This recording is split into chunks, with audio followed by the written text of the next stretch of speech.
Hi friends, ఈరోజు వీడియోలో మనం రీసెల్లర్ హోస్టింగ్ కోసం ఈరోజు వీడియోలో మనం డిస్కస్ చేసుకోవచ్చు. ఫ్రెండ్స్, మనం ఒక వెబ్సైట్ స్టార్ట్ చేయాలంటే మనకి హోస్టింగ్ అనేది అవసరం, డొమైన్ నేమ్ హోస్టింగ్ అవసరం. అది హోస్టింగ్లో మనకి డిఫరెంట్ టైప్స్ ఆఫ్ హోస్టింగ్స్ ఉంటాయి.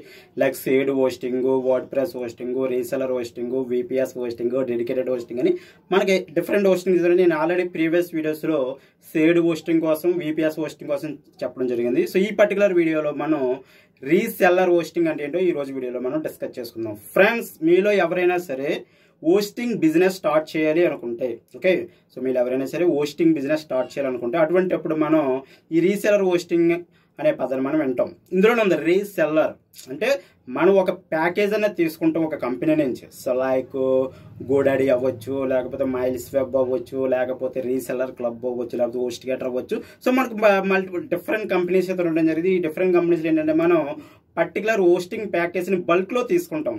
So like 50 GB 100 GB. So ఈ విధంగా మనం బల్క్లో తీసుకుని సో యూజర్స్కి, సో మన యొక్క కస్టమర్స్ ఉంటారు సార్, ఆ కస్టమర్స్కి మనం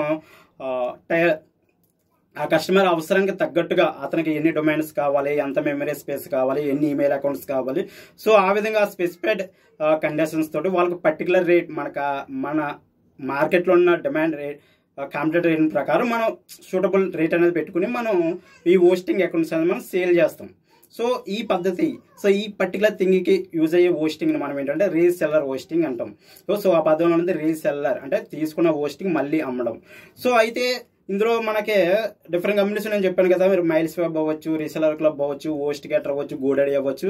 సో ఇందులో ఒక్కో కంపెనీలో ఒక్కో రేట్ ఉంటుంది. సో మీరు ఆ పర్టికులర్ కంపెనీలో రేటుని, అదేవిధంగా అథారిటీని పెట్టుకుని మీరు ఆ పర్టికులర్ కంపెనీలో రీసెల్లర్ హోస్టింగ్ అని తీసుకోవచ్చు. వన్స్ రీసెల్లర్ హోస్టింగ్ తీసుకున్న తర్వాత సో అందులో మీరు ఒక గుర్తుపెట్టుకోవాల్సింది ఏంటంటే రీసెల్లర్ హోస్టింగ్ తీసుకునేటప్పుడు వాళ్ళు కస్టమ్ నేమ్ సర్వర్స్ ఇస్తున్నా లేదో చెక్ చేసుకోండి. Okay, so custom name servers ఇస్తున్నా లేదో చెక్ చేసుకోండి. కస్టమ్ నేమ్ సర్వర్స్ ఎందుకంటే సో ఇన్ కేస్ ఇప్పుడు నేను వేరే కూడా హోస్టింగ్ ఇవ్వాలనుకోండి, నేను వెంకటరండ.com దగ్గర ఇవ్వాలనుకుంటున్నాను. సో నా బ్రాండ్ వెంకటరండ.com అనే, లేకపోతే కొత్త డొమైన్ వెంకటరండ hosting.com అనే ఏదో డొమైన్ తీసుకుని ఇస్తా. అదే నేమ్ సర్వీస్ ఇస్తాం కదా, మనం డొమైన్ని హోస్టింగ్ లింక్ చేయాలంటే నేమ్ సర్వీస్ అనేది మ్యాప్ చేయాలి. అప్పుడు ns1.venkataranda.com, ns2.venkataranda.com ఆ విధంగా మనం కస్టమ్ నేమ్ సర్వీస్ క్రియేట్ చేయొచ్చు. సో అట్లా మనం ఏంటంటే కస్టమ్ నేమ్ సర్వీస్ అంటాము. సో మీరు రీసెల్లర్ హోస్టింగ్ తీసుకునేటప్పుడు ఆ పర్టికులర్ కంపెనీ వారు కస్టమ్ నేమ్ సర్వీస్ ఇస్తున్నా లేదో చూసుకోండి. కస్టమ్ నేమ్ సర్వీస్ అనేది చాలా ఇంపార్టెంట్. ఎందుకంటే మీరు రేపన్న రోజు, ఓకే, రేపన్న రోజు వేరే కంపెనీకి మూవ్ అయ్యారు అనుకోండి, ఆ పర్టికులర్ టైంలో మీరు ఈ హోస్ట్ నేమ్స్ ఉంటాయి కదా, మీరు డొమైన్ తీసుకున్నప్పుడు సైల్ names or host names just అక్కడ ఐపీ చేంజ్ చేస్తే సరిపోద్ది. సో మిగతా ఏమేమి చేంజ్ అయిన అవసరం లేదు.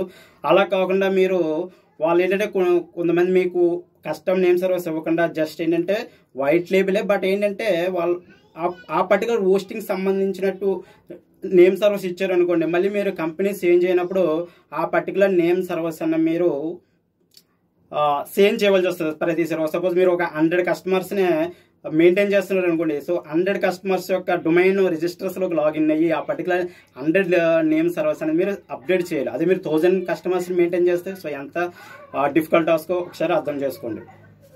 సో నెక్స్ట్ వచ్చేటప్పటికి చాలా మంది ఏంటంటే సో మేము ఆల్రెడీ సేడ్ హోస్టింగ్ తీసుకున్నాం కదా, ఒక 100 డొమైన్ సపోర్ట్ చేసే సేడ్ హోస్టింగ్ తీసుకుంటున్నాము, అందులోనే క్లయింట్స్కి మన హోస్టింగ్ స్పేస్ ఇవ్వచ్చు కదా, స్పెషల్గా రీసెల్లర్ హోస్టింగ్ ఎందుకనే కొంతమంది అడిగే ఛాన్స్ ఉంటుంది. సో అటువంటి వాళ్ళకి నేను చెప్పేది ఏంటంటే సో మీరు సేడ్ హోస్టింగ్ ఇస్తే రిసోర్సెస్ని సో ఏ క్లయింట్కి ఎంత రిసోర్స్ ఇవ్వాలన్నది మీరు సేడ్ హోస్టింగ్లో చేయలేరు. ఓకే, సేడ్ హోస్టింగ్ మొత్తం మీకు ప్యాకేజ్ అనేది వాళ్ళు ఇస్తారు.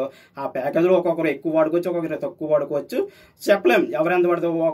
ఒకరు ఎవరైనా కస్టమర్స్ ఒకరు వెబ్సైట్కి భారీ ట్రాఫిక్ వచ్చింది అనుకోండి, ఆ ఎఫెక్ట్ అనేది అందరి మీద పడుతుంది. బట్ రీసెల్లర్ హోస్టింగ్ తీసుకున్నా, లేకపోతే విపిఎస్ హోస్టింగ్ తీసుకున్నా, డెడికేటెడ్ సర్వర్ హోస్టింగ్ తీసుకున్నా మీరు రిసోర్సెస్ అన్నదే సో బెటర్గా అలొకేట్ చేయొచ్చు. సో అంటే కస్టమర్ ఏకి ఎంత రిసోర్స్, కస్టమర్ బికి ఎంత రిసోర్సెస్ అని మీరు క్లియర్గా అలొకేట్ చేయొచ్చు. సో ఆ అలొకేషన్ చాలా ఇంపార్టెంట్. సో ఎందుకంటే అందరు క్లయింట్స్ ఒకే విధంగా కన్జ్యూమ్ చేసుకో డేటాని. ఓకే, ఒక్కొక్క యూజర్స్కి 10 GB కావాల్సి వస్తుంది, ఒక్కొక్క యూజర్కి 1 GB సరిపోతుంది, ఒక్కొక్క యూజర్ 500 MB సరిపోతుంది. సో కాబట్టి యూజర్స్కి దృష్టిలో పెట్టుకుని ఆ పర్టికులర్ రిసోర్స్ అని ఇస్తాము. ఆ రిసోర్సెస్ ప్రకారం మనం మనీ అనేది స్టార్ట్ చేయొచ్చు. సో ఇది ఫ్రెండ్స్ రీసెల్లర్ హోస్టింగ్ కోసం. సో మీరు మార్కెట్లో రీసెల్లర్ హోస్టింగే కాకుండా మీరు హోస్టింగ్ బిజినెస్ స్టార్ట్ చేయడానికి విపిఎస్ హోస్టింగ్ కూడా తీసుకోవచ్చు. నెక్స్ట్ వచ్చేటప్పటికి డెడికేటెడ్ సర్వర్ కూడా తీసుకుని కూడా మనం హోస్టింగ్ బిజినెస్ స్టార్ట్ చేయొచ్చు. కాకపోతే రీసెల్లర్ హోస్టింగ్ ఉన్న అడ్వాంటేజ్ ఏంటంటే తక్కువ బడ్జెట్లో, ఓకే, ఒక తక్కువ బడ్జెట్లో మీరు ఇందులో ఏంటంటే నెంబర్ ఆఫ్ సిపిఎన్ అకౌంట్స్ ఇస్తారు మీకు. ఒక 50 సిపిఎన్ అకౌంట్స్ లేదా 20 సిపిఎన్ అకౌంట్స్ 25 సిపిఎన్ అకౌంట్స్ అని మీరు ఇస్తారు. జస్ట్ వాటిని మీరు రీసేల్ చేసుకుంటారు, వాళ్ళకి సిపిఎన్లు ఇస్తారు. నెక్స్ట్ వచ్చేటప్పటికి బ్యాకప్స్ ఉంటాయి, సో ఇవన్నీ ఉంటాయి. బట్ విపిఎస్ హోస్టింగ్ వచ్చేటప్పటికి మనకి అందులో మళ్ళీ VPS hosting managed VPS, unmanaged VPS అని ఉంటుంది. అదేవిధంగా డెడికేటెడ్ సర్వర్ కూడా మేనేజ్డ్, అన్మేనేజ్డ్, ఈ విధంగా ఎక్స్ట్రా కాస్ట్ ఉంటాయి. బట్ వాటి అడ్వాంటేజెస్ ఉంది విపిఎస్కి, డెడికేటెడ్ సర్వర్స్కి. సో బిగినింగ్ మీరు జస్ట్ ఇప్పుడే స్టార్ట్ చేస్తున్నారు హోస్టింగ్ బిజినెస్ ని, మీరు ఇప్పుడే స్టార్ట్ చేస్తున్నారు అనుకుంటే అటువంటి కేసులో మీరు రీసెలర్ హోస్టింగ్ తో వెళ్ళడం చాలా అంటే చాలా మంచి ఆప్షన్.